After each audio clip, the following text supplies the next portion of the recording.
It's the second match in the first round of the on-ear, under $50 budget Bluetooth headphone tournament. Today we're using the Jlab Neons versus the Bluedio T2s. Right after this. This is, you listening to Travis. What up, players? Welcome back. And for all you new people, welcome. My name's Travis and I do tech videos every single week and have a blast doing them. If that sounds like fun to you, sit back, relax, and enjoy the video. Anything I talk about will be in the description below. But for now, let's get into the video. Welcome back to the tournament. If you missed the first video, you absolutely must pause this video, watch the first one, and then come back because I'm gonna spoil the ending of that video and you don't want that to happen. But as you know, we start out with 4 headphones, all on ear, all $50 or under. And the tournament is all about finding out which one is the best of the 4. In the first matchup, the JBL 450s went against the Sony CH500s, and the Sonys won. But don't tell anyone who hasn't seen it yet. So that means the Sonys will be waiting in the finals for the winner of this video, and the JBLs will be waiting for the loser. In this side of the bracket are 2 slightly lesser known names. Bluedio, which if you're on Amazon and buying headphones at all, you probably do know these guys. And Jlab, who sells a lot of products through Walmart and even a little bit on Amazon. I reviewed these a couple months ago, right after I did the CH500, and I was amazed at the quality, the price, and the performance of these things. And while I've never actually reviewed the T2s's, I know about Bluedio's quality and I kind of have an idea of what to expect here. So when these two go against each other, which one is gonna win? Well, let's start with the Jlabs and talk about what they are. Now, the Jlabs have about 13 hours of battery life, which is just about good enough. I like to see a little bit more than that, but it gets you through a day, so that should be good. But what makes these things killer is their performance and their price. $30 brand new. Let me say that again. $30 brand new. And the performance was great. Now, I haven't listened to them in a while, so it's gonna be like listening to them for the first time all over again, and I'm excited. I think these guys are gonna be the dark horse in the tournament. Not a lot of people know about Jlab, but these things are beast. But Bluedio coming in, son. These guys are awesome. They make some really great headphones. I reviewed the UFO 2s just a couple of weeks back, and man, they're amazing. I expect a lot of things from the T line. The turbine line of headphones that they've been selling for many years has always been very solid. On occasion, they mess up a little bit, but for the most part, they're good. And for these, 40 hours of battery life. What?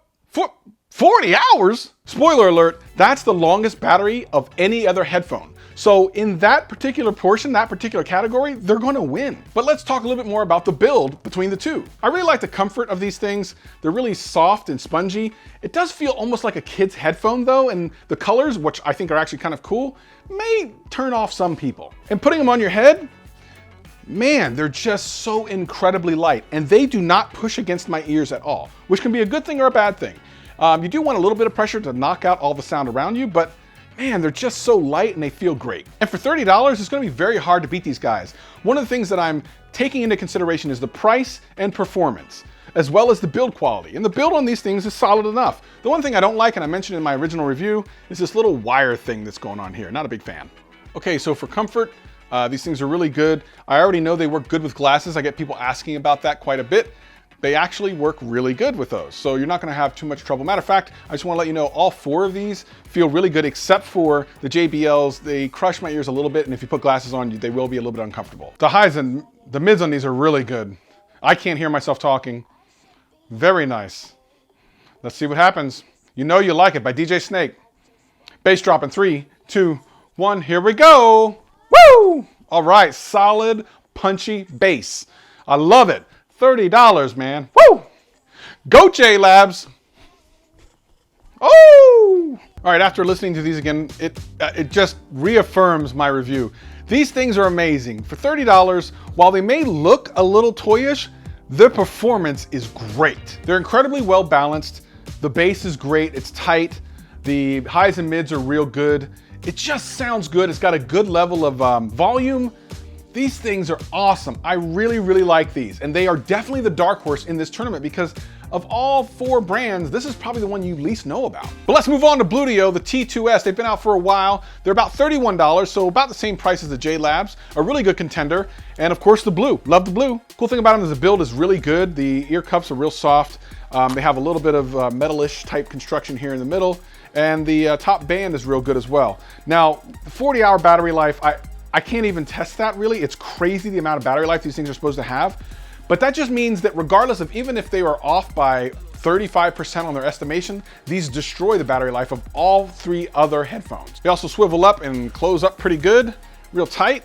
But let's put them on and see what they feel like. Okay, I've had a lot of Bluedio headphones in the past, and these feel pretty much like those. Interestingly, while these are on ear, they're the most open on ears ever. They almost go over my ear. They don't quite, they almost go over my ear. So it's a slightly different feel than I'm used to. Usually you either have completely over the ear or completely on the ear. These are somewhere in the middle, which is weird. But they're super light. The construction is good. I would say the construction is kind of better than the Jlabs, only in that these feel like not as much toyish. Like the Jlabs feel like a toy, but they perform incredible. But these feel like an actual good set of headphones. And certainly for $35, I think they overwhelm you with the quality at this price point. And Bluedio is no stranger to the game, so we're gonna go ahead and throw these on, play the same songs, and see how they sound. Pairing is easy, and like I said earlier, you can definitely get glasses on here without any problems. I feel like I have plenty of space here, but behind my ears, no problem with that whatsoever. So let's go ahead and play some music and see what the sound is like on these things. I would say maybe they're slightly less loud than the Jlabs. Actually, very surprising, because I can actually hear myself talking. All right, here we go. Bass drop in 3, 2, 1. Here we go. Woo, okay, tight bass, tight bass, tight bass. Really good performing. These are supposed to be extra bass headphones, and you can definitely hear the bass, but the highs and the mids are definitely kind of pushed back, maybe a little muddy. But I think anyone listening to bass tracks, we're gonna be happy with them. Now that I've heard both, what are the pros and cons of each? Well, for the Jlabs, $30, you can go to most stores and buy this. I think Walmart carries them, multiple colors. It's very, very comfortable, and the sound is just so really solid. It's good all over the place. But of course, the con is, about 11 hours or so. They say, I think 13, but really it's never that high. So your battery life is not gonna be nearly as good as some other headphones. But the Bluedio's 40 hours of battery life, what? How are they doing that? The build quality is great and the bass response is good. And it's not incredibly loud in volume, but it is worth the $32 you will pay on Amazon for sure. So Jlab versus Bluedio, who's gonna win? The headphone moving on from this round to meet the CH500s in the finals. The Jlabs! I can't believe it. I'm actually really surprised by this. These things sound great. And even though the battery life isn't as good as I'd like it to be, the performance is amazing. And man, you can just go into any Walmart and purchase these. Now the Bluedio isn't a slouch. It's actually a pretty solid pair of headphones, but the sound quality and the loudness wasn't up to snuff. So these guys will face the JBL 450s in the next round. But it's all up to Jlab to take on the monster Sonys, the CH500s. Man, I'm excited for this. So make sure you're subscribed and hit that bell notification so that you don't miss the finals. Man, I'm actually really pumped. If this video helped you out in any way, hit that like button, hit that subscribe button, and hit that notification bell. And if it didn't, hit that like button, hit that subscribe button, and hit that notification bell. I'm here every single week, having a blast. Hope to see you again real soon. Peace and love, peace and love.